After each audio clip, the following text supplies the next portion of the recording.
Video में हम question number 80 तक डिस्कस कर चुके हैं। आज हम शुरू करने वाले हैं क्वेश्चन नंबर 81 से। तो चलिए वीडियो को शुरू करते हैं।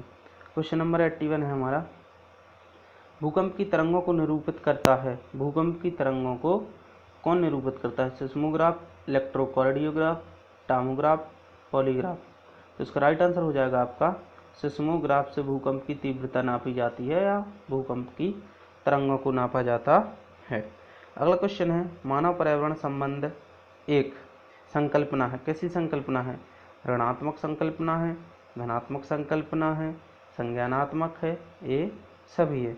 इसका राइट आंसर हो जाएगा इसका राइट आंसर हो जाएगा कि मानव पर्यावरण संबंध एक धनात्मक संकल्पना है। अगला क्वेश्चन है आपका, किसी खाद्य श्रृंखला की प्रथम कड़ी सदैव हरे पादप होते हैं क्योंकि। ये सीधा सीधा क्वेश्चन है हमारे लिए। ये पूछ रहा है कि किसी भी खाद्य श्रृंखला में प्रथम कड़ी में हरे पादप क्यों होते हैं। हरे पादप होते हैं क्योंकि वे विस्तृत रूप से फैले होते हैं। अगला है, वे मृदा से जुड़े होते हैं। वे सूर्य के प्रकाश से वायुमंडलीय CO2 को स्थिरीकृत करते हैं। उनमें जड़ें होती हैं। तो इसका राइट आंसर हो जाएगा आपका जी, बिल्कुल, वे सूर्य के प्रकाश से वायुमंडलीय CO2 को स्थिरीकृत करते हैं। अगला क्वेश्चन है आपका, पृथ्वी की सतह का कितने प्रतिशत भाग जल से घिरा है। तो इसमें बिल्कुल टाइम नहीं लेंगे। इसका राइट आंसर क्या हो जाएगा? 71%। हम लोग बचपन से पढ़ते आ रहे हैं। अगला क्वेश्चन है, उच्चतम न्यायालय ने सरकार को निर्देशित किया है कि यमुना के जल की गुणवत्ता को कम से कम C ग्रेड तक बनाए, जिससे उसे लोगों को पीने योग्य बनाकर उपलब्ध कराया जा सके। उक्त कथनानुसार ग्रेड C का स्तर का अर्थ है शुद्ध जल, थोड़ी मात्रा में प्रदूषित जल, औसत दर्जे का प्रदूषित जल, अधिक प्रदूषित जल। तो क्या किया था, उच्चतम न्यायालय ने सरकार को निर्देश दिया था कि यमुना का पानी ग्रेड C का बनाइए, और C का अर्थ है, तो इसका राइट आंसर हो जाएगा आपका जी, औसत दर्जे का प्रदूषित जल। ना अधिक प्रदूषित ना कम प्रदूषित, एक एवरेज प्रदूषित जल बना लीजिए। अगला क्वेश्चन है आपका, निम्न में से रोग और उसके द्वारा प्रभावित अंगों का सुमेलन का सही विकल्प चुनिए। जो रोग हैं और उससे प्रभावित होने वाले अंगों को हमें मैच करना है और नीचे उसका कूट दिया गया है। तो हम कूट को भी देख लेते हैं। ए हैं आपके ऑप्शन। पीलिया का दिया गया है लिम्फ ग्रंथि। तो पीलिया के द्वारा क्या प्रभावित होता है हमारा? जी, पीलिया से क्या प्रभावित होगा हमारा? पीलिया से प्रभावित होगा हमारा यकृत। पीलिया से क्या प्रभावित होगा? यकृत। तो पीलिया को हम मिला देंगे यकृत से। फिर इसके बाद आएगा हमारा रेबीज। रेबीज से क्या प्रभावित होता है हमारा? रेबीज से प्रभावित होता है हमारा प्रतिरक्षा तंत्र। फिर आ गया हमारा एड्स से क्या प्रभावित होता है? एड्स से प्रभावित होगा हमारा तंत्र का तंत्र। और फाइलेरिया से क्या प्रभावित होगी? हमारी लिम्फ ग्रंथि। तो इसका राइट आंसर क्या हो जाएगा? Option number C। अगला क्वेश्चन है, अपने पर्यावरण की स्वच्छता और शुद्धता का मूल्यांकन करना प्रमुख उद्देश्य है।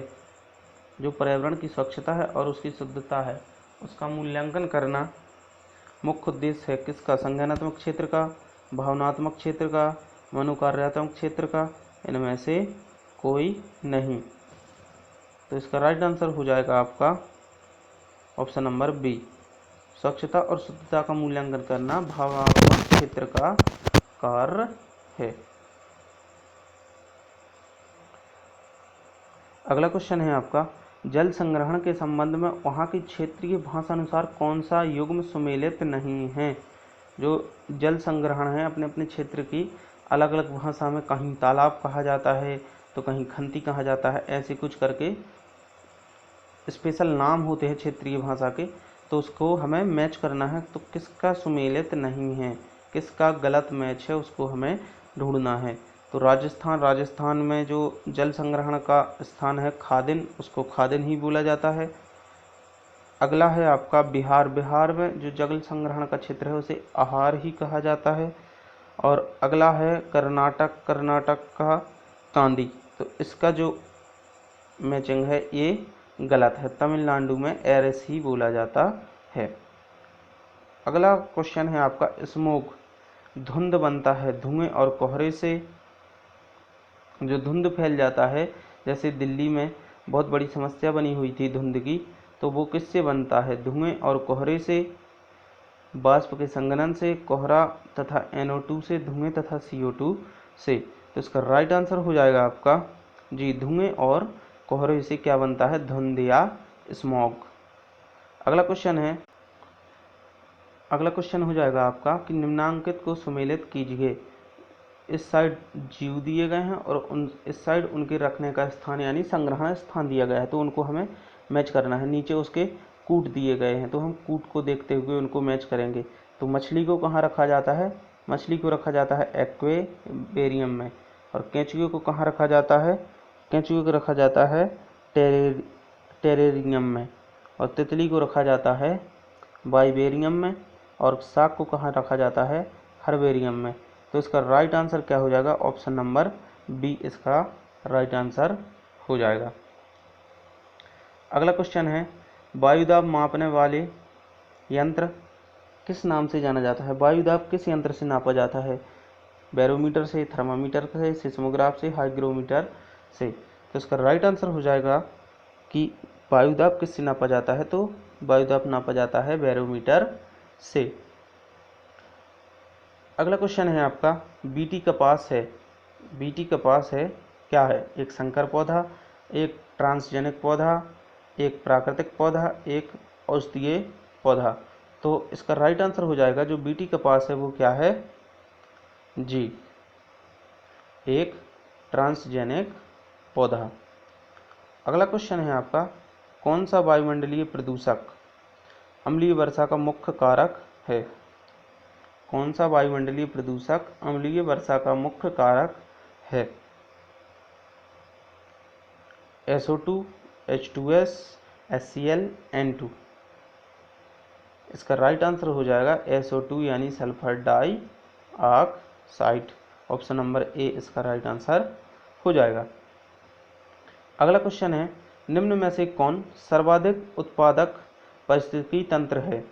सर्वाधिक उत्पादन कौन सा पारिस्थितिकी तंत्र करता है, उष्णकटिबंधीय वर्षावन, टुंड्रा वन, सवाना वन, मरुस्थल। सबसे अधिक उत्पादन कौन सा पारिस्थितिकी तंत्र करता है, तो इसका राइट आंसर हो जाएगा उष्णकटिबंधीय वर्षा वन।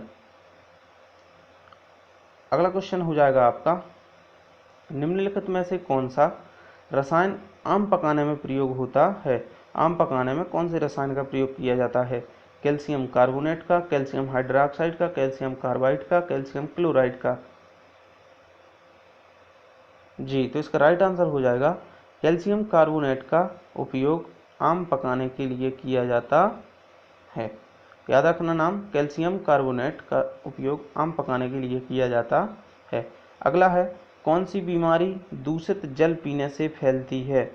एड्स नहीं फैलती, टाइफाइड, एनीमिया और टिटनेस।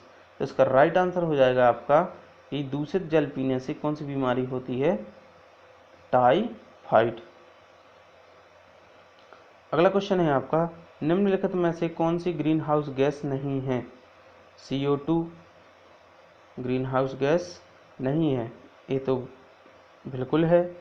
N2O ये भी है, कार्बन मोनोऑक्साइड और मीथेन। तो इसका राइट आंसर हो जाएगा carbon monoxide green house gas नहीं है।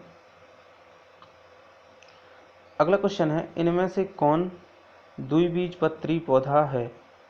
इनमें से कौन द्विबीजपत्री पौधा है, बांस, केला, गन्ना, सरसों। इसका राइट आंसर हो जाएगा द्विबीजपत्री पौधा कौन सा है, तो इसका राइट आंसर है सरसों। अगला क्वेश्चन हो जाएगा आपका, पौधों में जल का अधिग्रहण किसके द्वारा होता है? पौधों में जो जल है वो किसके द्वारा अधिग्रहण किया जाता है? जाइलम के द्वारा, फ्लोएम के द्वारा, कैम्बियम के द्वारा, पेलीसैड के द्वारा। तो देखिए यहाँ पर दो चीज़ें तो आपको क्लियर होंगी कि जाइलम और फ्लोएम, इसमें आपको एक पता होगा, एक जल को ले जाता है और एक भोज्य पदार्थों को ले जाता है। तो इसका राइट आंसर क्या होगा? आपको अगर आपका डाउट क्लियर होगा तो आप बता देंगे कि जल का जो अधिग्रहण है वो कौन करता है? जाइलम करता है। आज के वीडियो का लास्ट क्वेश्चन है, कौन सी पुस्तक प्रथम साहित्य स्रोत है? ऋग्वेद, सामवेद, यजुर्वेद, अथर्ववेद। जी, तो इसका राइट आंसर हो जाएगा कि प्रथम साहित्य स्रोत जो पुस्तक है वो कौन है? ऋग्वेद। दोस्तों आज के वीडियो में इतना ही, मिलते हैं आपसे अगली वीडियो में अगले क्वेश्चंस के साथ। बने रहिए आप हमारे साथ टेस्ट सीरीज में। मिलते हैं आपसे अगली वीडियो में, तब तक के लिए लेते हैं आपसे विदा। जय हिंद, जय भारत।